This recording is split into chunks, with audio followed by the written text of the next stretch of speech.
What's up, YouTube? It's your boy Tony Mack, a return of the Mack. What's happening, folks, man? Y'all see me with my 49er cowboy hat on, man, and y'all know why I'm in a good mood because we won the game. I don't care that we barely won the game. What up, Chi The Critic, man? What up, dog? Man, you see I got my hat on, man. I'm feeling good, man. We barely won that game, but I'm feeling good about it, and I don't care. This was a good week. You know what I'm saying? My white football team won. My football team won. The Dallas Cowboys lost. Man, it couldn't be no better than this, brother. Couldn't get no better than this, bro. Shoot, let me add What's happening? Man, what's What's good, bro? happening? Man, I Chilling, like chilling, that cap, chilling. bro. I Yes, like sir. that cap Yes, you sir. got, my guy. Yes, sir. Yes, sir. Yes, sir. That boy over there rocking that 49ers. Oh man, heck yeah, dog. I'm feeling good, bro. We barely won that thing, and I only feel good because like we were a bunch of backups, man. Our starting wide receiver Brandon Ayuk out, starting quarterback Brock Purdy out. Nick Bosa went down in the second half, I think in the end of the first half, something like that. Man, we banged up pretty bad. George Kittle, best tight end in football, out, and we still found a way to get it done. I mean, you should feel good too, man. Seattle beat the brakes off the New Orleans Saints, dog. Hey, before we get to that, hey, Yeah. Cliff Klingberg is over there rubbing his hands together saying, I knew that's who Kyler Murray really is. Bro, you was going against backups and still struggled and lost. Shout Like, out bro, to the Eagles too. All right, my bad to cut you off, man. Shout out yeah, Ty yeah. Babe. I'm glad you shout out to Ty Babe in the chat. But yeah, the Eagles fly high, bro. They was getting beat like 27-6 late in the third quarter or late in the fourth quarter or something. And they made a comeback, dog. I had went to sleep on that game and woke up and saw them Hey, came man. back, bro. I You was see like, the man, Cowboys get dusted by the Bears. Ooh, yeah, they did get attacked by them Bears, bro. They bro, did get they attacked by the Bears. hey, you know I what? saw that. Hey, the day started out bad, bro. Jamil Clowney got detained for failing to identify. So I was like, bro, you just got signed and getting in trouble already. I told you that's how Jerry Jones like his players. He don't Man, want if you a superstar, he wants you to have some kind of off the field issue so he can keep a chain around you, bro. That's the kind of players he love, man. And Jadeveon Clowney is a dog. I remember him from them college days. so I think it was yeah, at South he was a Gamecock. Yeah, he was a Gamecock. Matter of Yeah, was it fact, South he Carolina? was. Yeah, he ran like a 4.4 or a 4.3. I want to say he ran a A 4.4. beast. Yeah, A because he was ahead of beast, bro. your boy Khalil Mack. Man, I wish we would have got him, bro. I don't know how San Francisco let Jadeveon Clowney just float around in that free agency like that, but I guess I see why. You know what? I take that Cause back. he I guess I see why they didn't waste nobody on him. because he came on that back end. Because I think he didn't get drafted when Lovie Smith was the coach. I think it was a dude right before Lovie Smith. That's when Jamil Clown. I'm messing up the dude name. Clowney got drafted, but Did he come out? yeah, What I draft think it was was a he? 2016. He was a 2016 draft. I want to say he was a Yeah. 2016 draft. Yeah. Nah, he a beast, bro. But man, the Bears. Honestly, I couldn't not to really diss the Cowboys. You can't really pinpoint on where they went wrong other than the defense. I know they're gonna quickly blame Dak Prescott for the 2 interceptions, but other than that, Dak was playing a pretty good game. It just shoot if you down 3 possessions in the fourth quarter. At this point, the defense know what you're doing, and they just Hold gonna sit on, back and wait for it bro. at some Take that point. back. He was in the part of a league, bro. Bro. Guess who's in? I'm looking up the thing, bro. Odell Beckham, Khalil Mack, Lon Landry, Devontae Adams, bro. Oh They yeah, had some cat. They had Brandon Cooks, bro. Aaron Donald was in that draft. Aaron Derek Donald. Carr, bro. Hold on. They had some Please don't say Devontae. Jimmy Garoppolo. Please Jimmy don't say Garoppolo was in Jimmy it. No, I'm Garoppolo. just, bro. What I'm saying is, bro. Looking at this draft, bro, bro. Nah, I can dig it, man. But nah, I mean Jimmy G. Why you hate Jimmy G, man? Why He you hate cost Jimmy us a G, Super man? Bowl. He cost us a Super Man, Bowl. he had one great season when Tom Brady went down with that knee injury, and they swear he was the next thing to slice bread. They swear he was that boy. He was that bull. Man, And I'm like, nah, bro. You don't know the countless arguments I had in the barbershop with cats trying to argue me that Jimmy G was a good quarterback. And I would simply just tell him, I said, bro, he got drafted to the New England Patriots when Tom Brady was there and still had a lot of, you know what I'm saying, still had a lot of gas left in the tank. So if they know your Tom Brady is their guy, you think they're gonna draft a quarterback they really believe can take his job? They're not gonna draft somebody to make Tom Brady feel like he need to breathe down his neck. I knew he wasn't gonna be the guy. When I saw that, I said, man, San Francisco, we gave up all this for Jimmy Garoppolo. Then we turned around and gave up 3 draft picks for what's the other guy that likes Trey Lance. Where's Trey Lance at now? Same place as Carmen San Diego. Gone in the wind. Cowboys got rid of him. And it's nothing against Trey Lance. Is when you give up 3 first-round draft picks for a guy and it don't pan out, it's a question of the GM. It's nothing against Trey Lance. You know, we can't get mad at a guy if he's not that type of player. He may just be a good backup somewhere, or maybe a good systematic quarterback. I'm not taking nothing away from him. I'm just Jimmy G. Well, I ain't giving no credit to Jimmy G, bro. 2 reasons, man. In that Super Bowl against the Kansas City Chiefs, Jimmy Garoppolo had a pass where he could have hit Emmanuel Sanders, where dude would have been banging his head on the goalpost. You know what I'm saying? It's my stepfather always say, when you got a wide open touchdown, you're supposed to be banging your head on the goalpost. He could have been banging his head on the goalpost, and Jimmy Garoppolo overthrown him. That ain't the bad part. That ain't even the worst of it. The worst of it is when we played the NFC Championship game in Philadelphia, when Brock Purdy ended up tearing up his elbow on the first throw of the game or something like that, that first drive. Yeah. Well, we was beat so bad. We had Christian McCaffrey at quarterback. Yeah. Jimmy Garoppolo could have played. So when the rumor got out about that, it's like, nah, man, forget Jimmy, bro. You let us go out there and get dragged by the Philadelphia Eagles because you knew we didn't have a quarterback worthy enough to, we had Josh Johnson, but the man had literally just got signed to the team like maybe 2 weeks ago. Like, he don't know the plays like that. So we was there in the dirt. To me, I felt like Jimmy Garoppolo sacrificed us just to say F you to Kyle Shanahan. And in my opinion, that's really your problem, is Kyle Shanahan. To be honest, he's really maybe that can be the argument, Chi, but my thing is this, bro. If you have a personal issue with your coach, I understand that, bro. But to sacrifice the team for us, as a diehard fan, we ain't hearing that shit. But yeah, because Lynch is still the GM at 49ers. John Lynch, not John Lynch. Yeah, John Lynch. Still, yeah. And then Kyle Shanahan kind of say like, "Hey, if I'm gonna go out my way." He don't even listen to him at all. Like, he be trying to bro. Let's be honest. Kyle Shanahan wants to be the star of that team. How are you an offensive-minded coach, but always struggling in the big time? And I ain't never forgot that Super Bowl where y'all couldn't score 1 fucking point with Julio Jones as your fucking wide receiver.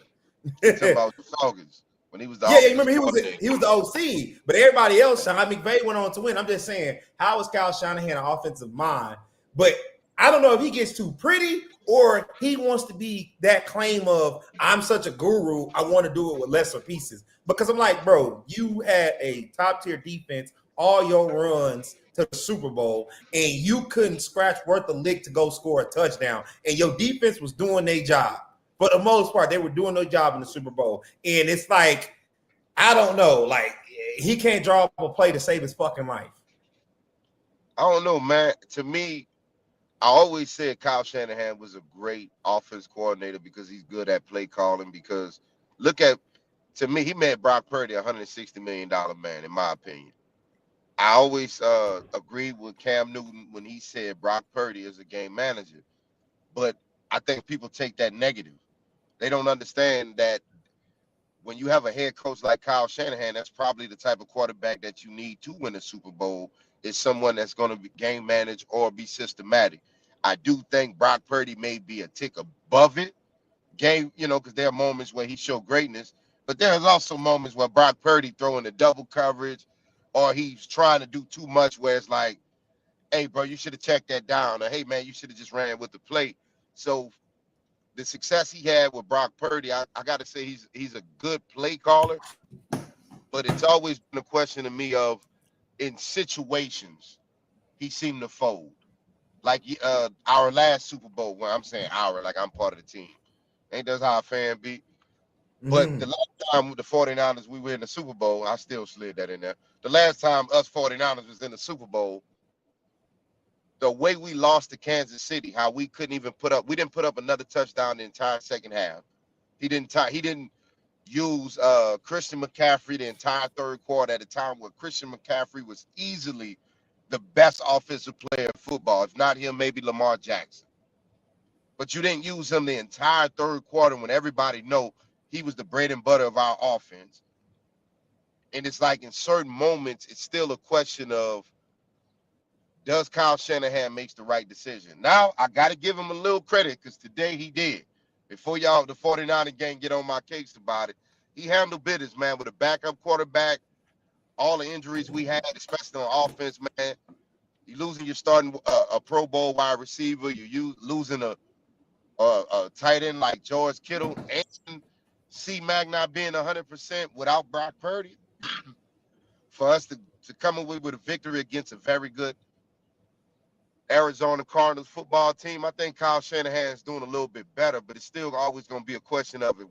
If we're blessed to be in the Super Bowl again, if it goes down to the wire, will Kyle Shanahan make the right decisions? It's always that kind of decision. Fuck no. Fuck no.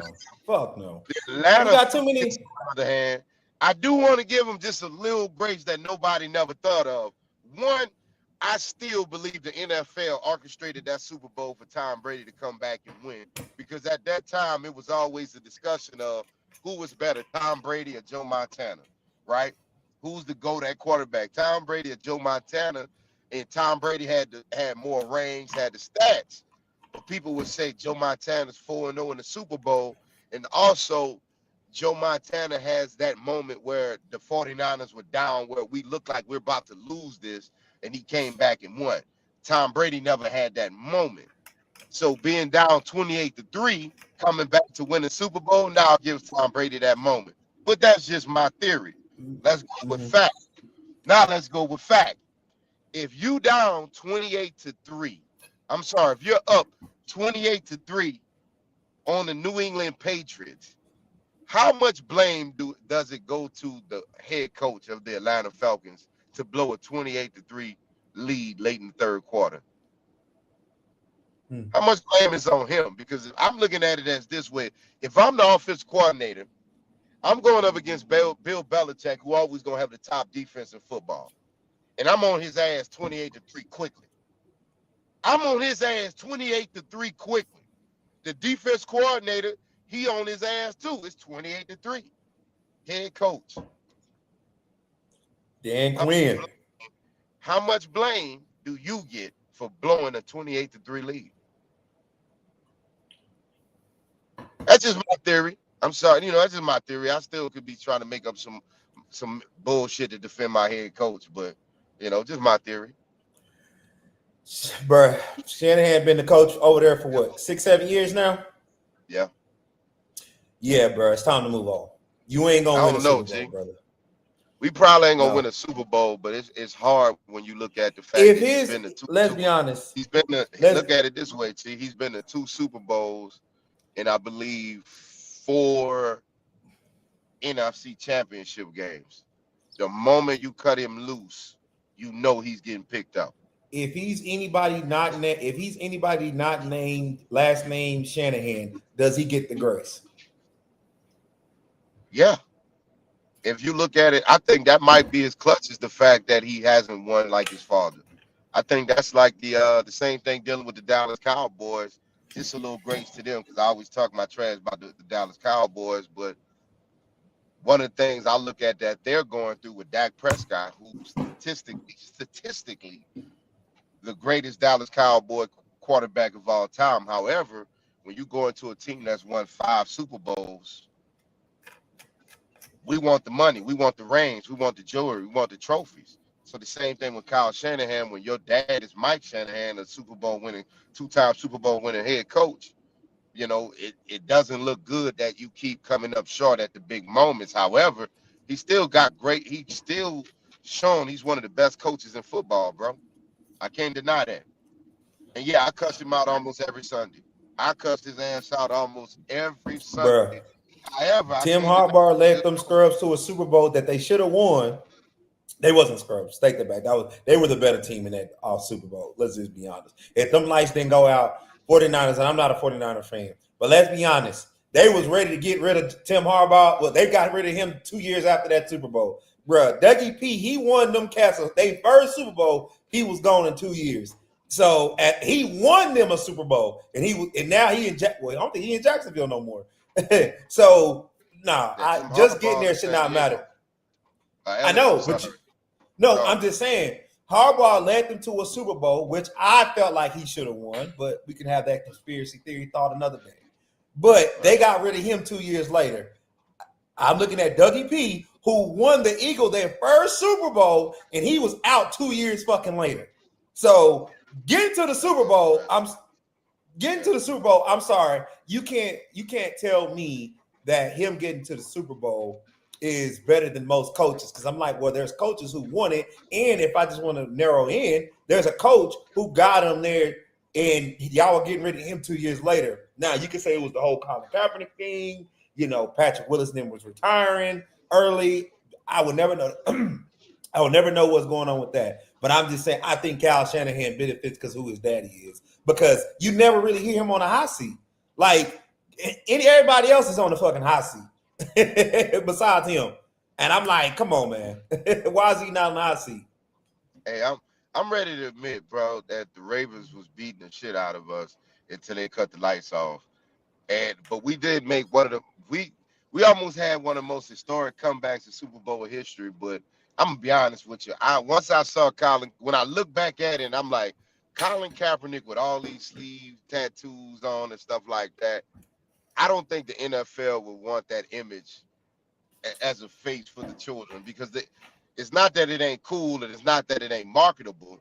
It's just going to be way more marketable if you got a clean cut guy like Pat Mahomes or somebody that wins the Super Bowl. But he was on Look who wins the Super Bowl the year after Colin Kaepernick loses it, and the 49ers loses the Super Bowl, Russell Wilson. At the time, in my opinion, Obama in office, let's promote this whole we're not racist, and we're going to get this mixed race quarterback a Super Bowl. Colin Kaepernick wasn't going to be their guy.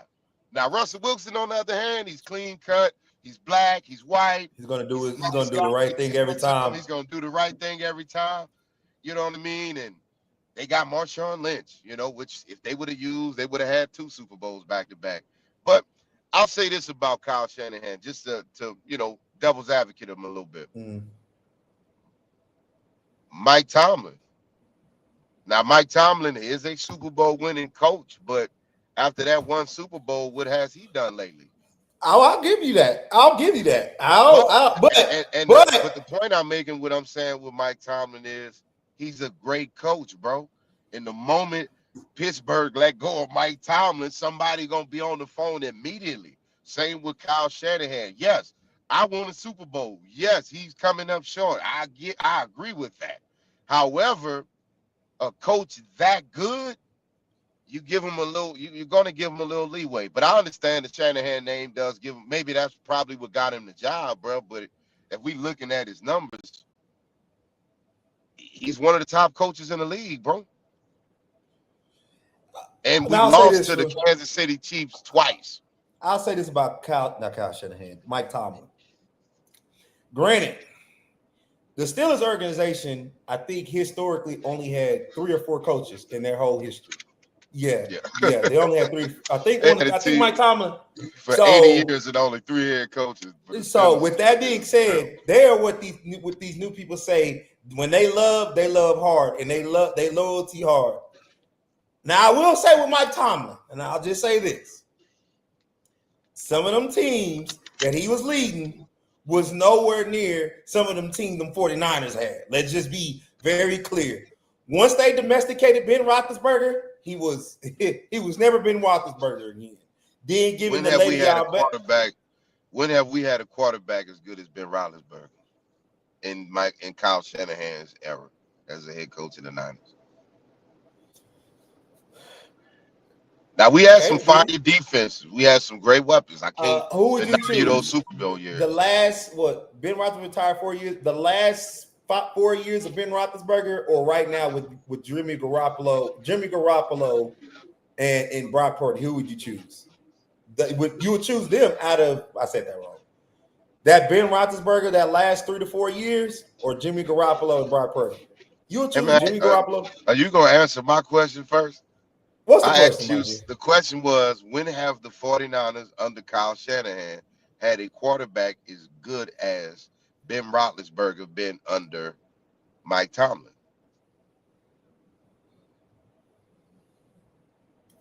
So at the end of the day, it's not really about how many weapons you got at this.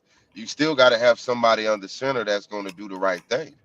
A great quarterback with a suspect team, or a great defense, good weapons, and a mediocre quarterback. Wait, say that one more time. A great quarterback and a suspect team. A great defense with good weapons and a game manager quarterback, or a Ben Roethlisberger in his prime and a suspect team.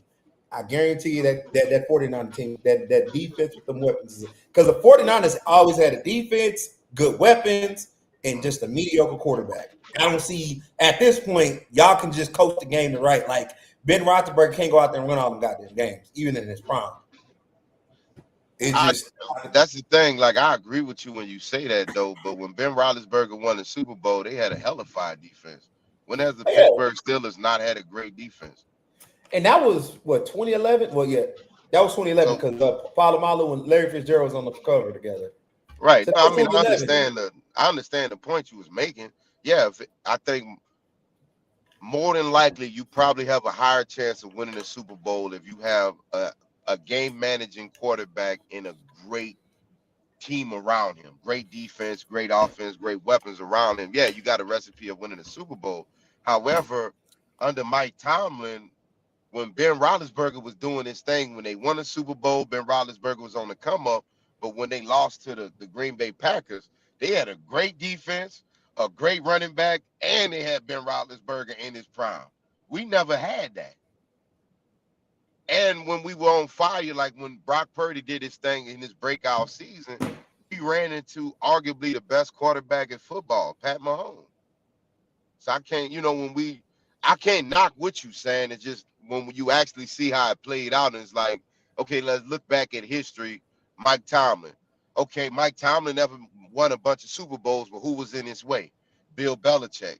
So you can't say Mike Tomlin isn't a great coach. He just had a Bill Belichick who was a greater coach or had went against a greater team that was in the way. Same with, if I say with Kyle Shanahan, you keep running into Andy Reid and Pat Mahomes and company. So it ain't that I can say, hey, there are 30 other coaches better than you. No, it's just one other coach that's better than you. It's only one coach. And until that coach is ready to quit his job, we probably going to hold on to the one we got. You know? We're probably going to get our ass dusted every year. Kyle Shanahan, we can't act like at some point, though, we can't act like the NFL ain't going to keep saying, hey, great job for getting to an NFC championship. Good job with making the playoffs. Great job with another 7-9 season. At some point they will bounce you around. It's even harder now that the Eagles are look like they're gonna have a good team for the next couple of years. You say the Eagles look like they're gonna have a good team next couple of years? Boy, with Jalen Hurts at the helm, because I like Jalen Hurts. He's never gonna lead. He's never gonna be in the MVP conversation. Well, I'll just say this: he's never gonna put up them numbers, but the boy found a way to win. The young man Shamar Moore, little brother, finds a way to fucking win. Like, that dude look like he holds Soul Train. Nigga say, bro, he was wearing a Kango hat. Looking nigga. I was like,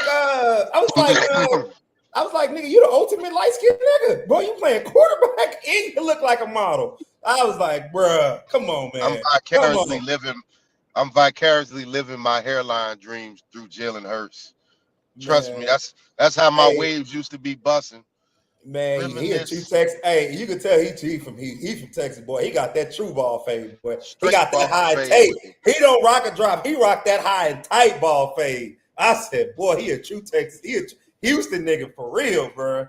Man, shout out to my boy Jalen Hurts. Jalen Hurts is a perfect example. When you see his old high school pictures where they show him with the braids, Yeah. He is the perfect example of the Michael B. Jordan glow up for the brothers, man.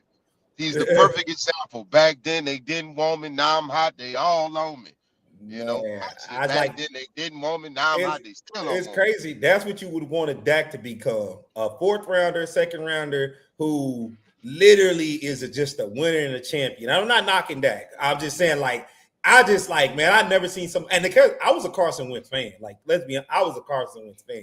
Walking to and Wentz, as Shannon Sharp say, but when I seen Jalen Hurts intangibles, like he has probably one of the best intangibles. I'm like, man, this guy just finds a way to fucking win. If the play breaks down, he gonna run it. He gonna make them passes. He go, and if he gotta sling that thing, he gonna sling that thing. I was like, man, that brother there, bro. Be crazy, yo. Crazy, yo. Yo. That's crazy. It's wild, yo. But hey, speaking of now you were talking about Patrick Mahomes, and we were talking about Tom Brady. Funny thing, I don't know, have you seen it yet? The movie Him, but I want to believe that movie is somewhat based on two things, really just one thing. Tom Brady's obsession with being a GOAT and Patrick Mahomes on his way to be the GOAT and sacrificing. Like, I'm not trying to tell the movie because it just came out, but just a little synopsis of it. Like, when you look at Marlon Wayne's character, who's won 8, and they literally said he won 8 championships. I'm like, obviously, this is talking about Tom Brady.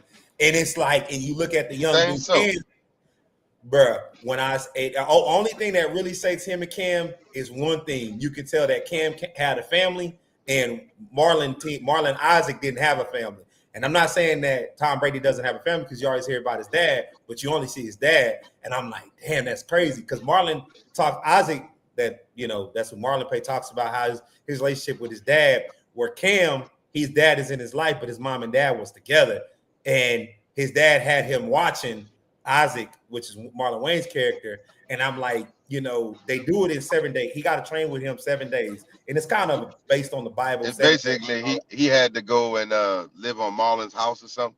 I didn't watch the movie, bro, but compound. I ain't gonna lie to you, Chi. I ain't watched the movie, bro, but I Wikipedia shit. And I know people gonna get on my ass and like, boy, you know stuff on Wikipedia ain't true.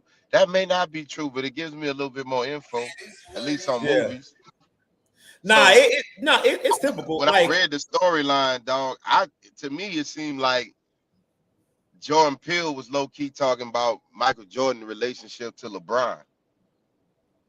The way I caught the synopsis, and I think the reason why he used football because it throw you off. Like my man on the movie Best Man, remember your boy wrote the book by Boris Chestnut and those girl, but he changed the character player to a basketball. I think when he said, "You fuck me." You fucked me. I was like, "Yeah, nigga, he fucked me." You read the book, nigga? Because I read the synopsis, so I guess pretty much Marlon is supposed to take dude under his wing, and I don't mean to get a spoiler alert if anybody's gonna watch it, but I may watch it, but I don't know, dog. I'll catch it if it come on one of them streaming services. So I think it's like to me. If I see your trailer, I'm gonna either put your movie into one of 3 categories, right? It's gonna be like blockbuster worthy, meaning this need to go to the theater, and for me, that's usually like some Marvel shit, like some superhero movie with really good special effects and some really good action, or a really good horror film, or 2, it's home worthy, right? It's red box worthy, meaning you at the house. It's a good movie, like I guess a 90s movie like Love Jones or something. If you had the 2025 equivalent to the movie Love Jones, it'd be something I'm like, I watch it at the house. You know what I mean? And then the 3rd category, that shit just trash and it don't interest me at all. And it may not be trash to other people, but to me, it's like, that don't spark my interest. And this movie with Marlon is somewhere between it don't spark my interest, and it's like, I watch it when it's at the house, when I read on it. You know what I mean? But when I was reading the synopsis, pretty much, I guess Marlon, the dude is it's like a blood sacrifice of being the GOAT, or saying how you have to give your blood, sweat, and tears, or what are you willing to sacrifice to be the GOAT type of thing. And, you know, and are you willing to lose yourself in it? And I guess like the movie's gonna give us the figurative spirit of how it works or something like that. And I was like, so it lays on 2 layers. One layer Go is ahead. what you're willing to sacrifice, but it also has kind of a religious base to it because it talks about the coming of who was really the chosen one. You see Marlon, you hear about Marlon. So it opens up. Marlon gets injured after his first Super Bowl, but then it goes on. It montages forward, and he just got done with his eighth, and he's about to retire. And they have a scene where he's sitting in the locker room, Kobe style, sitting in a thing. It's like, but he's alone, and it's like it's lonely. So I think Marlon, starts to talk because he's about to retire, and what's the name is about to get drafted by the same So it's like team. a passing of the torch. Yeah. So how he ends up with Marlon, he get so randomly someone's attacks him and he has a cut on his head. So they don't know if he's going to end up getting drafted because he has head trauma. Cameron, the main character. So Marlon invites him to his compound to help him get ready to see if he's really about it. But what you kind of figure out, Marlon really don't want to give up that spot, but he wants to see if Cam really about that. Like, is he really be able? Because you even hear Marlon says he don't know what to do after sports. Like, he's been working at this his whole life. He's not good at nothing else. He doesn't have no family. You see it, you hear it. He just gives everything, put up with the owners, dealing with the thing. Because it's even a scene where Cam sleeps, quote unquote, sleeps with Marlon's wife, and Marlon was like, "Did you sleep with her?" And he got a gun, and Cam think he's gonna shoot him. He was like, "If you're not willing to cheat on," because Cam has a girlfriend back home, and Cam tells, "No, I didn't sleep with her," which he didn't. But Marlon's like, "If you're not ready to be the GOAT, then don't even come up here. You got to be willing to If you cheat on don't your have community." that dog in you, if you don't have that He kill in you, literally you're not ready for this Because spot. it literally shows you multi layers of what it Yeah. takes to be. It really shows you So multi layer what it takes in NFL because you'll get the owners. He had to kiss the owner's ass. And Marlon's wife, she's a YT. She at the end, it looks like she constructed all this. Everything hey, I'm Marlon was old. really What that mean? The YT? What that mean? Like YT she's white. Caucasian? Oh, Yes, okay. She milk. YT. I got you. Nah, man. Yeah, Shout out to my yeah, YT. RG3, man. Coining the Yeah, I term. just heard them kids be saying that, so I just be like, I'm just gonna say it because they say Yeah, I it. just But learned what YN mean, young nigga. yeah, YT is if you write it there, YT people, Yeah, but I heard it's a for young black. comedian said the other day dealing with young ends, nigga said it'll turn your ass religious. Every time you run across a young nigga nowadays, you just tell him, "Hey, how's it going, brother? How's it going, brother?" Man, they He ain't lying, boy. Nowadays, you just let it, man. I let a brother know I'm at peace, dog. I'm trying to get man, back home. But yeah, nah, yeah. so pretty much I think Marlon is basically trying to mentally prepare him to understand if you really want this spot, you got to be willing to die, kill, or whatever for it. You got to I be think have that Mark. dog in you. I think it's even deeper now. I think it's even deeper because a part of you, Marlon wants to see if he's really ready, but Marlon sees that he really got the talent. But then a part of Marlon don't want to give up his title because Marlon don't know if he wants to retire yet either. Yeah, So it's a scene where the power is switched from Marlon and him. They're outside shooting, and Marlon says, "Hey, if we win at this shooting game, I get to take your youth." And Cameron says, he said, and Marlon says, "If you win, I'll buy you whatever you want." So Cam was like, "I don't need nothing. I got everything." He I said, think "But if I it's dope, win," bro. but he tells him, he says, "If I win, if I win, I might let you keep your spot." And that's when you see that Marlon is like, I no longer care about this guy. This guy is it. He is the, and it to me, this is why I say that it literally felt like a Patrick Mahomes. And this is why, because Cam on the thing is a mix, is not mixed, but he's biracial. And this is why I feel with him and Marlon, it's like Tom and him, because let's just be honest, nobody really talks about Tom Brady. Not even in the sense of like how people talk about Michael. Like LeBron, Probably I ain't not. gonna say I think it's just the whole. It may be just bigger than one sport. Like the more you explaining it, it sounds like just the changing of the guards. And I like to say the sport that is coming more to mind is boxing. Like with the Terrence Crawford and Canelo just had their boxing match. To me, is reminiscent of Mayweather and Oscar De La Hoya.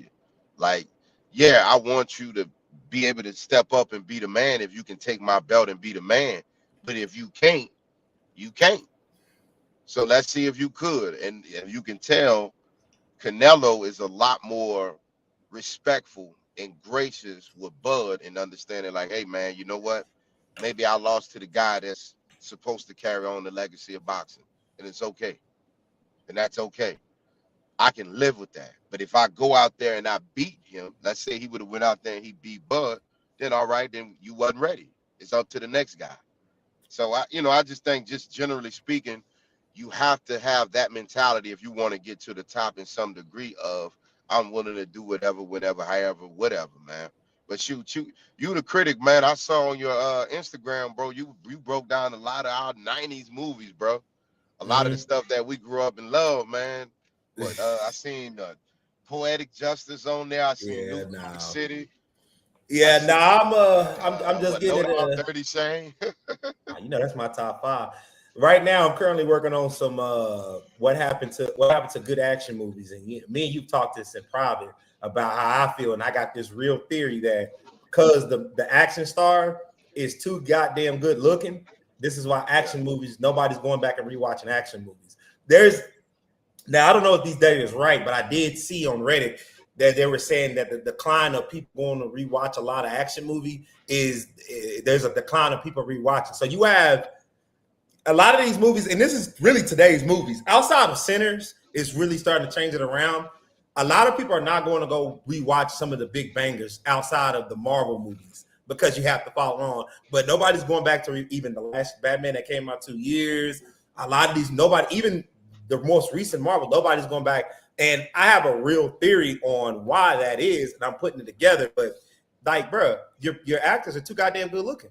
It's cool to have God, one. If it's a group of them, it's cool to have one, maybe I'm two, dead, but bro. you're pushing it. But no, brother, I'm brother. tired of these handsome niggas getting roles. I This, blame people want to blame this guy for everything else. I blame Tyler Perry for one thing: too many good-looking people in the movies. You need more of me and less of them. I need some unsymmetrical because what you think about the brother who played Luke Cage, bro? Like, I think what you're saying is not so much of you need quote unquote ugly dudes, but back in the day, you had brothers that look masculine. You had people in movies hot like Arnold Luke Cage, Schwarzenegger, Luke Sylvester Cage had Stallone, Bruce Willis. What's my man called? Rest in peace, Carl Weathers. You yeah, had men that actually looked like they would beat your motherfucking ass, but the ladies would still find them attractive. Like you know what I mean? Like you in Hollywood. At the end of the day, Hollywood is about what sales, and they know sex sales, bro. At the end of the day, they know sex sells no matter how people slice and dice it. And nowadays, where the LGBT plus is also a community that they have to respect if you want to make money. So I yeah, think they're trying to get dudes who everybody would look at and say, hey, I would fuck him. Or as much people as possible, you know what I'm saying, would say, I would think this guy is attractive. Versus back in the day where guys would be like, yo, that's a cool motherfucker.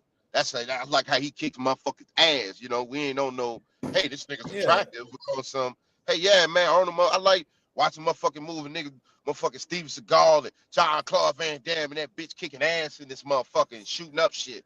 And then the ladies could be Well, like, oh, that's a fucking man. And I think I just now feel like you you don't have even. to I appeal don't to a think different it's. audience. I would even. If I mean, I don't know, but I would even think the LTG community would really trip for them just being ultra. The action star has to be ultra attractive because whether we like it or not, all of us we all still grew up in the same time where action movies were still this thing. And this is what I say: if you ask the most common person, if you ask the most common person, hey, y'all talking about movies, they'd be like, yeah, I wouldn't watch this movie. But if you ask them, okay, have you watched it again? They'll tell you, nah, I don't see no point of watching it because it's kind of one of those things when we start transitioning to the 1% of people in looks, people Yeah. are not clinging on to the fact that how can I be like when you watch a movie, two things for the most part. You want to inspire whatever that movie is, you want to aspire to be in that movie, want to see more from that movie, or you want to aspire to watch it again and again. In today's world, it's so instant. Like the graphics are great, the looks are great, the acting, the acting could be better, but something's great, but we're not no longer making cult classics because we're so focused on the aesthetics. No, I get what you're Rambo was saying, in the big dog. motherfucker. Yeah. My bad. Rambo was in the motherfucking forest. Look at a Chuck Norris. Look at a Wesley. You know what? Let's just be honest. Wesley Snipes, just from a black actor standpoint in the 90s, was our top action black hero at that time. Then came along Will Smith. And even you said it. We might want to blame Will Smith for the good looks and the acting star after Bad Boys. I'm I not don't blaming know. Tyler Perry, Will Smith, bro. I'm not gonna blame anybody. I'm just gonna say you have to look at the success of also movies like Twilight. You know, where the reason why a vampire wouldn't come out in the sun is not because he would die like in every other goddamn vampire movie. Nigga He turn into would diamonds. he would turn into diamonds. So once they saw the success of a movie like that, they say, hey man, we're gonna go with I guess you would say androgynous looking dudes. And Yeah. if you look at music, right? And that's the one thing that shows you androgynous looking guys is gonna make money. If you look out through the history of music, you look at brothers like Prince, you know what I'm saying, and you look Little at Richard, Little Richard, even the guy who was the lead singer of Boy the George, group of Wham. Boy George. Women, No, but Boy George, the guy that was the lead singer of Rest in Peace to him as well. I think it's George Michael. A lot of women, I heard from my mother. She said a lot of women didn't know he was gay until years later. I'm like, wow, I don't know what the fuck y'all was drinking. But yeah, I just think no that, dog. but he didn't promote. Back then the guys who, and I'm not calling Prince that, but I'm talking about the brother George Michaels who came out later on saying that he was gay. They didn't display it, so their music, it was gender fluid. So I think Hollywood saw the success of movies like Twilight and then understand the history of music. They looked at it as just a money game, bro.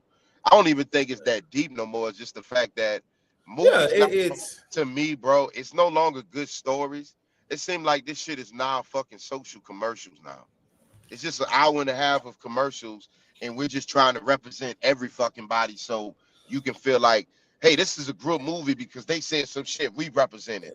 And I yeah. didn't catch it like the way people looking at the movie centers. Like I tried to watch it. 30 minutes in, I wasn't feeling it. But I'm gonna give him What?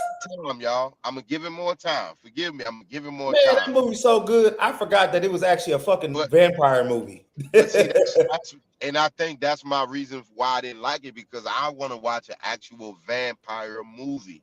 I don't want to watch a movie where you have a message. And as you were talking about the movies in the 90s, if I go back and I watch a movie in the 90s, it's just a story, bro. It's not a woke fucking message in it. It's just telling me a story, unless it's a piece about a woke message.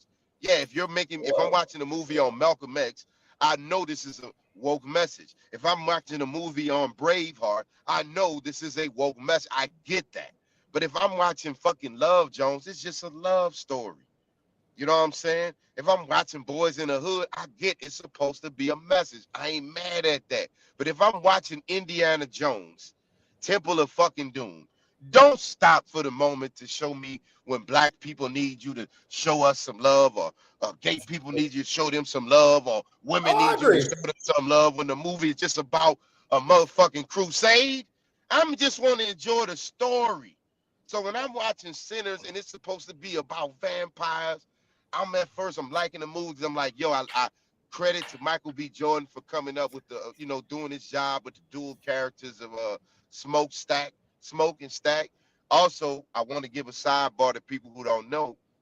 They're paying homage to a legendary Mississippi blues musician who had the song Smokestack Lightning. If y'all remember the movie Cadillac Records, when Muddy Waters was at odds with the other big black blues musician, and my Yeah. man Lil Walter slid that pistol to him and said, "That's a big motherfucker, Muddy." He You said, know what I'm hey, he did this right here. He put that thing out. saying? He Yeah. said, The one I was saying, "Ooh, Smokestack Lightning." That's the brother they was paying homage to with naming the characters Smoke and Stack. So shout out. I'm not dissing the direction of Ryan Coogler. I think all of the actors are doing a great job so far. The movie is great if you want it to be a think piece or a woke piece. However, I went in it with the idea of I wanted to be just a vampire movie that black people did. Like I just want us to be able to do movies. Like I want us to be like do a Black Avengers type movie, and we ain't got to talk no fucking Akuna Matata shit, hey and it man, just be a good ass story, bro. I you know That's what happened to black cinema is we care too much how other people want to watch it. mm, Two things. I think it's just two things. We care too much for other people to want to be a part of it. And two, I think we care also too much on what it looked like and what it should be. You can watch a movie like Crooklyn, Right. gritty but still homey. Like it had a lot of undertones, but it still was significant because you just look at the family dynamic and it's like, okay, this is refreshing. This is authentic. This is original. The actors are great. But then you come and watch a movie like, I don't know, like I can't even think of the movie because there's so many movies you can't think. But it's like these movies don't stand the test of time because they care more about aesthetically what it looks like instead of a good storyline, like a great storyline. And the only person I will give credit to is Tim Story. He produced a lot of the ride along movies. He produced this movie with uh Eddie Murphy and not Dave East. What's the dude name? Jonah The one Hill, that no, the one that dated Kim Kardashian, that Kanye West. Pete Davidson, Pete Pete Davidson, Davidson Pete Davidson. I and got Keke you. Palmer. Good movie. He still makes a good lighthearted movie, but it still has. It don't go too deep, but it don't go too high. It just has a great set of comedy with a flash of action, and it's just like what is happening to us. And like when you look at the love relationships on there, the love chemistry, it's always good. The last good movie that I watched that had good on-screen chemistry and they fit was the photographer with Issa Rae and Lakeith Stanfield. That was the last one that I watched. That one and Queen and Slim, but I Well, I like mean, I fuck with a lot of the low budget films though. Like a lot the of people, Tubi movies a little bit we all right. joke Yeah. about Tubi, but Tubi Tubi come have up, some good man. storylines though. Man, I like going back to the '90s films. Like recently, I put my wife on to the movie Sugar Hill. I Ain't put never her on seen to the Sugar movie Hill. Sugar. She never, man, you can watch the names, my niggas. Goddamn, man. Oh, Yeah, man. no, I'm just saying they ain't never seen Sugar Hill. That's all I said. Yeah. But Go ahead. yeah, she never seen Sugar Hill. But nah, I mean that's good, bro. I love that. Like I think sometimes it's like to me, I like the fact that I can still show her things and teach her certain things. You know, it's or certain things are new to her and certain things she can show me is new to me, man. But Yeah. that's sidebar. I ain't about to here talk my business. I was just saying I put on to the movie Sugar Hill, and to me, it's just a good story. Yeah, it's about the hood. Yeah, it's in the ghetto. Yeah, we understand it's about Romello trying to get out the hood and telling the tale. But if you look at it, it's not a gangster film. It's not telling the story or promoting the side of he trying to be this thug, hard killer, shoot him up, bang, bang, bang. I'm enjoying the life, the typical story. No, it's telling you a man who's troubled and having a change of heart with his life. That's the story of Sugar Hill. You know what I mean? And it's almost like if Nino Brown, they always try to say it's Sugar Hill is like the dramatic version of New Jack City. And I'm like, nah, Sugar Hill shows the range of Wesley Snipes because Yeah. Nino Brown and Romello are two different dudes. Two different dudes. Yeah, Romello moved behind him. especially when the old girl met him at like that gated area and he had to tell her what he was doing. Man, she was hurt. She was hurt, boy. Well, I mean, you could tell Romello would put everybody before him, and that's what he was struggling with understanding that in order for him to get out the game, he's going to have to finally put himself first and understand you can't fix the relationship with your brother and your daddy. You got to let that shit go. It If took you have Ray to, Nathan to fix it. Ray Nathan, in his own way, felt he fixed the situation to let Rome go free. yeah. So if you had to introduce someone to the black culture, whether they like this, let's say they didn't know the black cinema, you had to enter a son, if you have a daughter, or just be like, hey, give us 5 movies in the '90s that can sum up the '90s. That can sum Five up the movies '90s. Five that you. movies. Mm-hmm. I'm gonna say Menace to Society / Boys in the Hood is depending on your opinion on that. Menace to Society / Boys in the Hood. That's gonna tell a story of the '90s for a black kid. Um, Forrest Gump, Mighty Morphin Power Rangers movie because we still were kids. I would say I'm About It because we know hood cinema, and definitely It better be. number one, and I will not remove this as the number one black cinema movie of all time. Friday. Friday. If Friday ain't in your Rolodex, now the other ones, y'all can y'all can get on my ass about the other ones. But Friday, well, Crooklyn was the story of the 70s, though, big dog. Bro, I never said nothing about Crooklyn. No, I never said nothing about Crooklyn. Oh, I thought you said what about Crooklyn. No. I said I agree with you. I'm sorry. I thought you was asking me what about Crooklyn. But no. Yeah, I said with Friday, because Friday was all of it in a bunch, because every day in the hood wasn't all shootouts. Like, I think Minister Society and Boys in the Hood, if you didn't know the black culture and you were still trying to be open to it, that might scare you away from us and think that every day we was shooting. Even though in the hood it was dangerous, it wasn't every day it was violence like that. We had our good days too. That's why I say Friday pretty much explained everything, where you still had days where you roasted, you still had days where y'all did normal kid shit, but you still had days where drama happened. You still had days where it got real. You still had stuff like that going on. I say the Power Rangers because you asked me, if you ask me the black experience, I took that one personally. I say as a kid, for me, I put the Power Rangers in there because we still had moments where it wasn't a black thing all the time. It was just a kid thing. And I thought that was something that if you was a kid in the 90s and you was like, what is one thing that you know would bring all goddamn Americans together? I don't care if you like Charlie Kirk, hate Charlie Kirk, like Kevin Samuels, hate Kevin Samuels, like Donald Trump, hate Donald Trump, love Kanye West, hate Kanye West. I don't give a fuck if you had any course of a disagreement. If you was a kid in the 90s and they say step one day forward if you liked or knew who the fucking Power Rangers are. Step forward. And I think that's every goddamn person who was born, who was alive in the 90s would know, you know what I mean?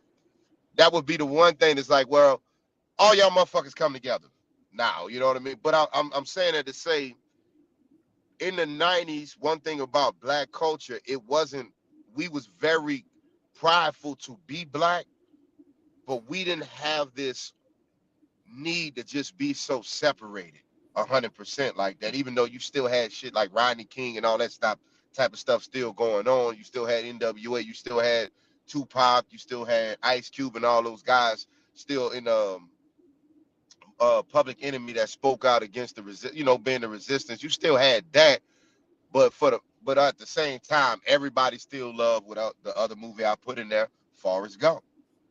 You know what I mean? That's so a cult classic. Experience. I don't know that nigga don't like Forrest Gump. Because it's funny.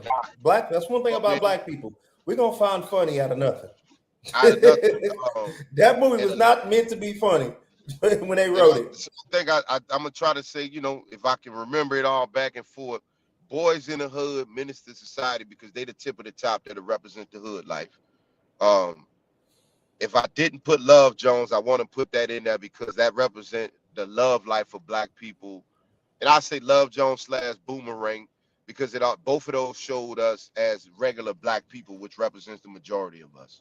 I guess Power Rangers / Forrest Gump because it showed we wasn't just isolated to just black shit.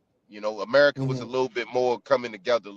For the young folks listening to this now, don't believe all of the history that you've been told. We was a little bit less separated back then. Trust me if y'all listening to that. And I forgot the other two I put in there. I know I said Friday. Friday just said the whole pack. Friday, Forrest Gump, Body. And I'm body about it because we have to show love to the bootleg game. I'm body, open the doors for low budget independent filming and open the doors. I know Ice Cube was the first rapper to do a film, but Ice Cube was the first time you seen a rap label actually say we're gonna get behind doing a film. And you can rate on body where you want it. If you fat, you know what I'm saying? I'm sorry. I know Cisco and Evil probably not about to give that shit a 10 out of 10. However, every hood nigga I know love the movie I'm About It. It's one of those movies where it's like it's your retarded cousin. That's your retarded cousin, but you love that motherfucker. You know what I mean? Yeah, that's a great list. Like, only thing I'll probably put in there and take away, it's two movies that I will put in there: The Wood and I'll put in the movie Life. That's the only because the Wood was, and they can't feel like that's the 2000s. But it came out in 90.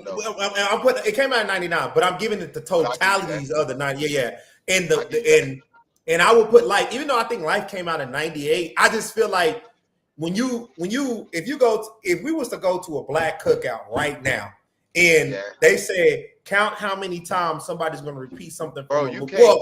I'm gonna take that back. I'm gonna take this back. Yeah, when you say what love got to do with it? What love got to do? I'm sorry. I just realized if we talking about movies and what people are going to repeat at a black cookout, I would say name these motherfuckers, bro, because you can't do a top 5 because you got Set It Off. You got, what I'm saying? I'm just saying. That's what I said. I'm just going off like if you gonna hear people repeat it. That's why I say I have to put what love got to do. I have to put what love got to do with it. Got to do with it. Like because I know you will hear women repeat Ike Turners. Like it's crazy. You will hear more women repeating Ike Turners than men do. You would hear it's messed up, but I'm like, man, black people just laugh about anything. But yeah, I would put that in there, but I definitely would put Life in Wood. With Frankie the movie Frankie Lyman, was that the 90s or the 2000s? That was the 90s. That was 90s. It came out in 90s. Why the Fools Fall in Love? And if you just talk about hood classics, Dead Presidents. Oh shit, nigga. New Jack City. For the New Jack City. Oh, Siri, be quiet. Tales from the Hood. Hey, Crazy K. What was his name? What was my baby's name? Crazy K. Yeah, Crazy K. That movie right there. You know how many great talent we got because of the movies of the 90s? Everything from the Wayans brothers. Blank Man. More money, more money, more money, more. I don't think, man. What was the movie called? Bamboozled. That came out in the 90s, didn't it? That was the 90s. That was actually low-key a great film. That was a great film. I don't think that movie gets its just due. The Bamboozled. Soul Food. Soul Food got to go in that top 10. If it's not top 5, it got to be top 10. Soul Food. How do I not? Bro, man, I'm sorry, y'all. And why did I not put Soul Food in my top 5? That movie came out in 96, and that's right in the smack dab of the 90s. That's the and I want to be right there. And I want to be clear about this. Hold on, Tom. Let me get this right quick. Just 1 second. It used to be an experience to go to the movie theaters and watch a movie, then also watch it on cassette tape. And I don't know how it is for YT movies, but for black movies, I remember they will always put a music video before and maybe after. Cassette It Off had one. It was the Ray J song at the end. And at that time, they were like, black cinema and black music were like hand in hand. So they were like, if people promoted, like there were songs that were on soundtracks that were number 1 on the R&B list. A lot of times the soundtracks did the movies. I didn't know that. Waiting to Exhale. Oh, go ahead. Tales from the Hood soundtrack. I did the movie. I was just wanted to add that to you, but go ahead. You said Waiting to Exhale. Waiting to Exhale was considered one of the greatest soundtracks ever because it was the first all black female soundtrack. It had 2 hits on there. 3. Shoot. Sitting up in my room by Brandy. Call on me. Yeah.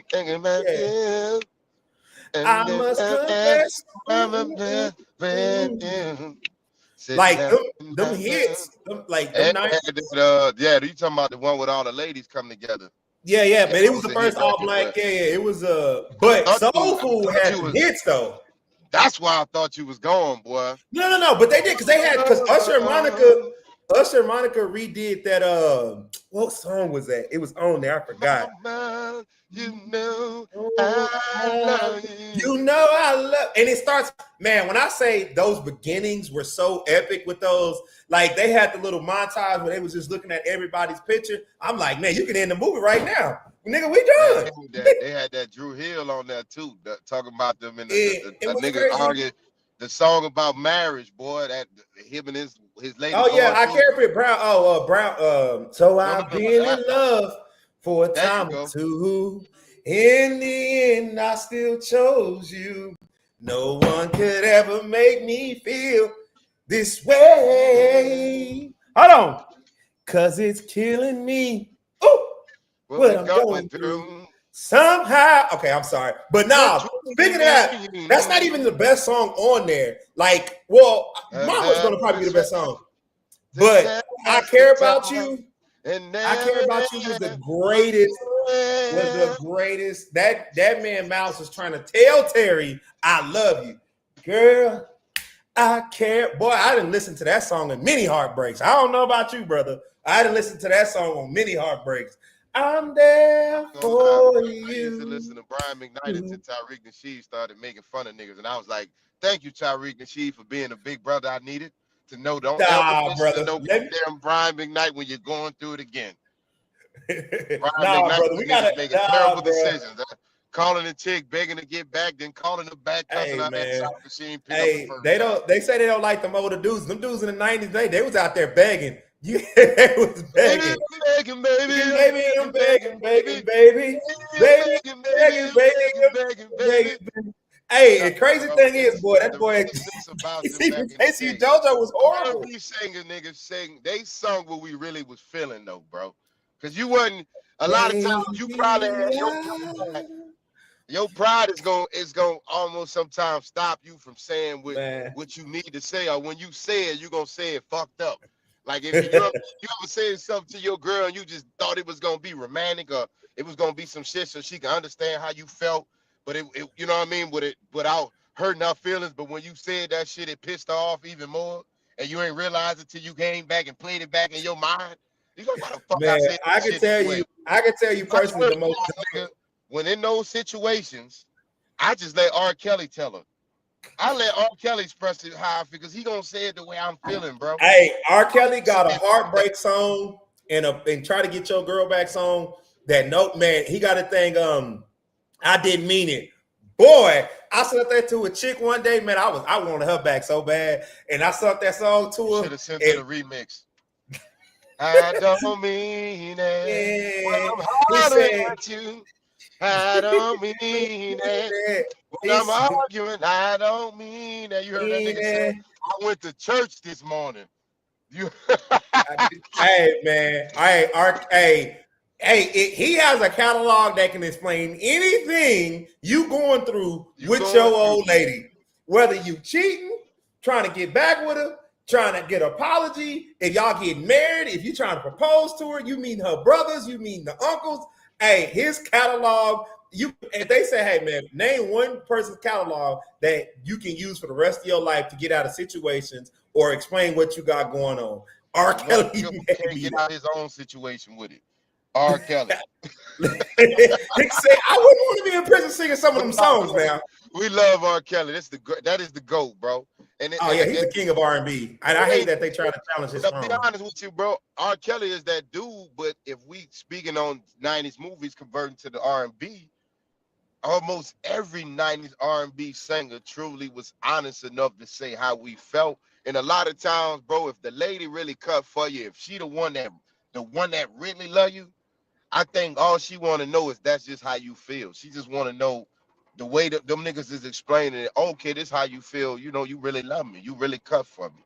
Because that's the thing they worry. I think they worry about that shit 99.9% of the time. Is he going to stay or leave when you the one? But when you not the one, don't play none of that shit for her. She ain't the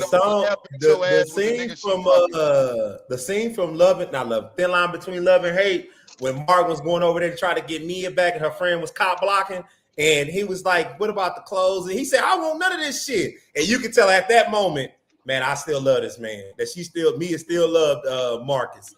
Like, I mean, not Marcus, Darnell. Yeah, and he was.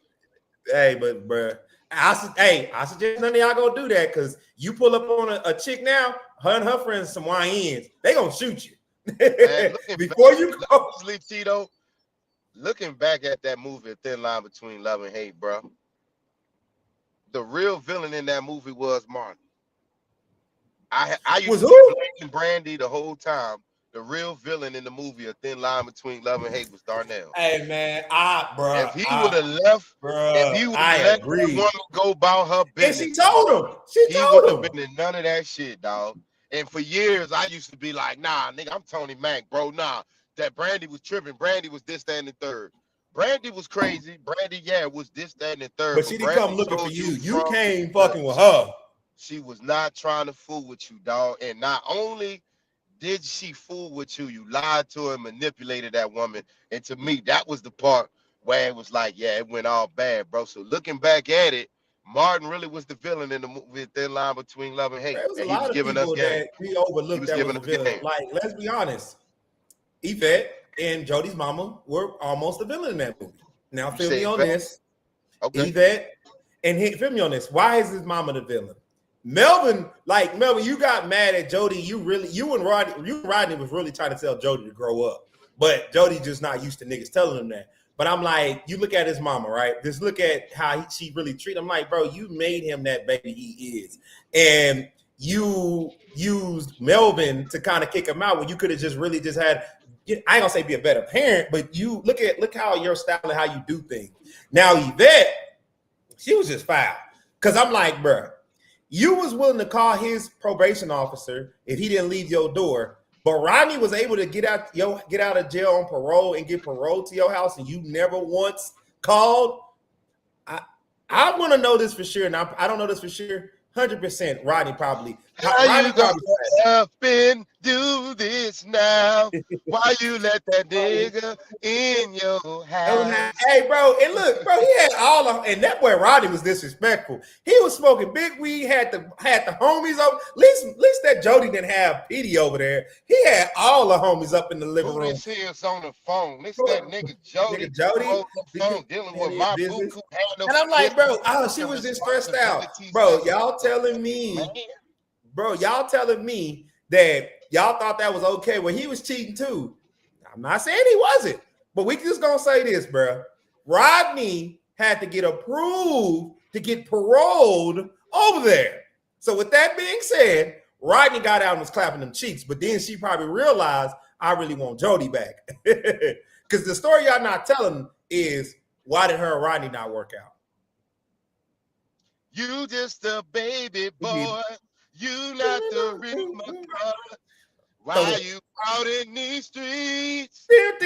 You broke me down and called me lazy. You just a baby boy. I don't know. Hey, matter of fact, I give them West Coast cats that at that time. They used to take them hits. Was that remember Usher took that nigga girl? Hey, you remind me. No, it was my way, my way, my way. Hey, they had a whole. Hey, see, niggas don't break.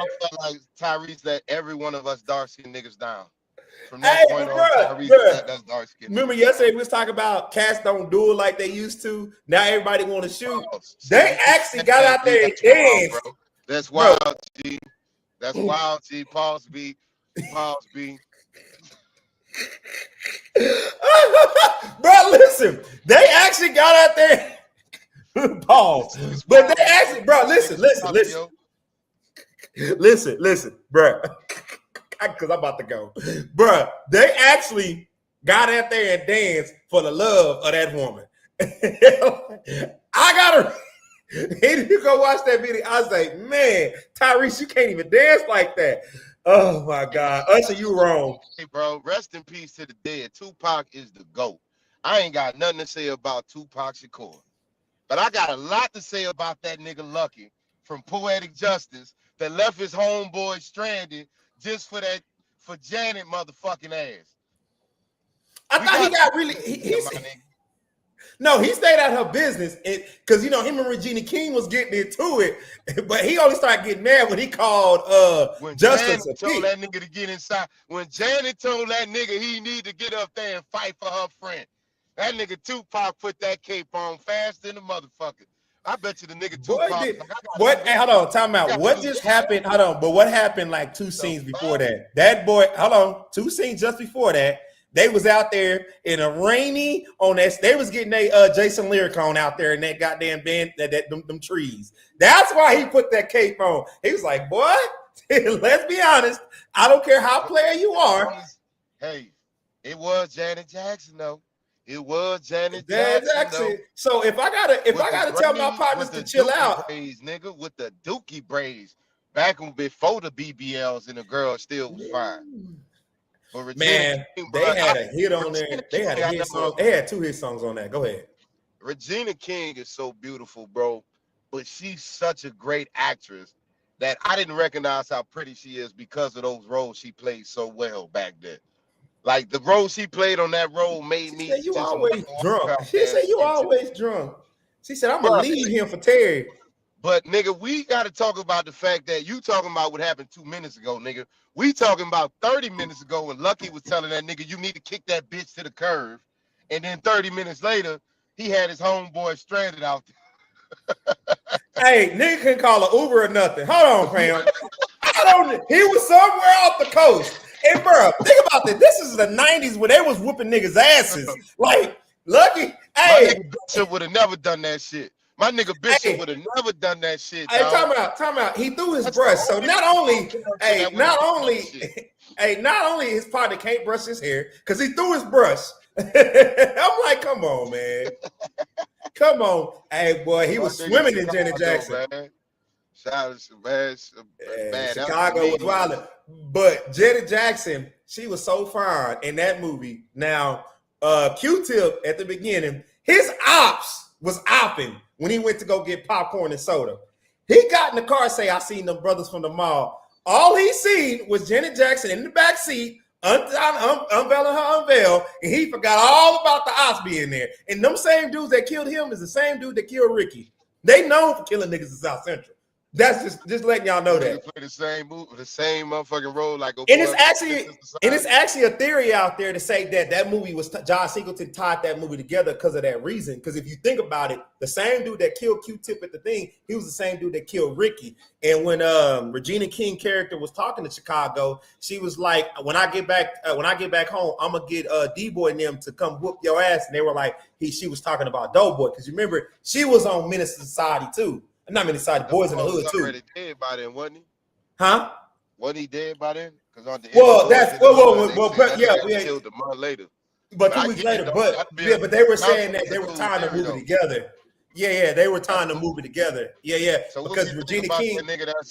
What about that nigga that played Ronnie Brother in Players Club? Is is that nigga's character tied to Hey, Monroe Jr., boy. That's Monroe Jr. Man. Character, nigga. Tales from the Hoods, same thug, nigga. Set it off, hey, yo, Brian. nigga. You see what you're talking about? The party's in here. Character in Menace to Society, and Don't Be a Menace. The nigga was the same character. Is he the same nigga tied into all these movies? I don't know. He look froze. No. My son was texting me. My bad. But he so you know what one role I would question him about, and it's not Players Club. It's not none of those movies. I need to know why he was out there riding for his cousin because his cousin let Kane smash. He was like, "Yeah, I'm gonna go get this fool. And I'm like, bro, you telling me he didn't put his hands on her. He just didn't want to keep the baby. And you telling me you was willing to go ill out and get your ass whooped all because, like, I think he, like, I don't know. I really don't know. They may have been kissing cousins. I don't know. Good point. But ain't no way y'all. I don't say that's a bad scene, bro. But I get your point. I say they should have added a scene or added more to the conversation she was having with her cousin. Because the way he kind of came off as a boyfriend. Well, I get what you say. He kind of came off as a boyfriend, but what I'm saying, add to the scene of you don't know the lies she was telling probably her favorite cousin. Because we know we all got that cousin, that sister, that niece, that daughter, mama, wife, whoever, that we not going to ask no questions. And sometimes we have to learn as men that, hey, my nigga, before you jump off the rail, understand who's telling you the story. Don't get caught up emotionally, because I think if they would have added to the scene of what was she telling her cousin that made him be so charged up to run across Kane? Because Kane looking at it like any dude would have looked at it as, how you going to assume I got you pregnant when I know how fast I got it out you? If I got you in any way that made me think you a hoe, I'm going to assume other niggas got you easy. That's just the way we gonna think. But for her, on her look at it is, if Kane was the only nigga she felt like she was messing with, or she felt like he was the one with the money, or she want the baby to be for him, nigga, she gonna tell Kane what she think he need to hear, a lie. And then she gonna tell her cousin what he think he need to hear, a lie. And cousin, because that's his cousin, that's his heart, that's his favorite little cousin. He coming around their head first. I ain't And gonna look lie. what happened to him. I'm just gonna say And that she was how way many better. She was scenarios? bad. She was way How many better. Kane. scenarios? Now check Kane. it She out, was T. way better. Oh, go ahead. How many scenarios in the hood end just like that? I ain't gonna lie. She was better than Rodney. I'm just saying. She was better than Rodney. Like, oh, I'm sorry. The next movie we got to talk about is Menace to Society, since we bringing that up, nigga. You said who was better, her or Rodney? Also, sidebar, who was better, Myra or Laura? Y'all leave it in the chat, man. But y'all, we got to run, my dude. Yeah, my It's bad. getting We late. do. We got about a year. Tony Mack, man. We got to catch up. We definitely gonna do this more often, my brother. Wah. For sure. Before you get off, my guy, appreciate you coming on here, man. If you want to plug anything, your chat, your channel, let everybody know where they can find you. Let them know what you're doing and what projects you got going, bro, before you get off. Chi The Critic, man. Spell CHITHECRITIC on everything. TikTok, Kick, Twitch, YouTube. Man, what I'm just going, man, I just been streaming a little bit more, getting back in the process of doing more production work, just getting back on top of my stable. But for the main thing is just reviewing movies and TV shows, and I'm starting up my streaming services right now with my streaming shit right now. So man, just follow me, man. Holla at me. But man, hey, really funniest guy I know, Tony to the Mack. This guy was my teacher. And like he used to tell me, when the student ready, your teacher will appear. When the student's really ready, the teacher would disappear. And he went away as my teacher from barber school and became a friend. Man, I appreciate you, Tony Mack, brother. From my heart, I appreciate you, brother. Man, one love, man. I appreciate you jumping on the live with me, man. And I also appreciate everybody that tuned into the show. Much love to all of y'all. Y'all know on my channel where we always real, but it's always love. Man, Tony Mack, y'all. It's Tony Mack on all platforms as well. If y'all want to show love to me on the Twitter, TikTok, as well as Instagram. I'm sorry, Instagram is T_Mack_7, MACK, like it is spelled the right way. Also, man, thank y'all for tuning in, and we're going to keep more of these lives coming. Also, I am back in the comedy game, so I will start dropping more footage for y'all. I just did a show yesterday in Dallas at the Club Carpe Diem, downtown Dallas, man. We rocked out. Fellas, this is a spot if y'all want to hang out. Ladies, if y'all ain't insecure and y'all want to be in a nice little establishment with some boss and some smooth players, this is the spot to check out as well, man. Y'all support my boy Chi The Critic. He's a very hilarious brother, but more important than that, he's very intelligent, very smart, and actually care about the community. He's also gonna keep it real, just like myself. So we all ain't gonna always tell you what we want, what you want to hear, but we're gonna tell you what we think you need to hear, as well as things we need to hear on ourselves, man. But thank y'all for tuning in. Tony Mack, where it's always real, but it's always love. Yes, sir. Chi The Critic, man. Y'all be good, be safe.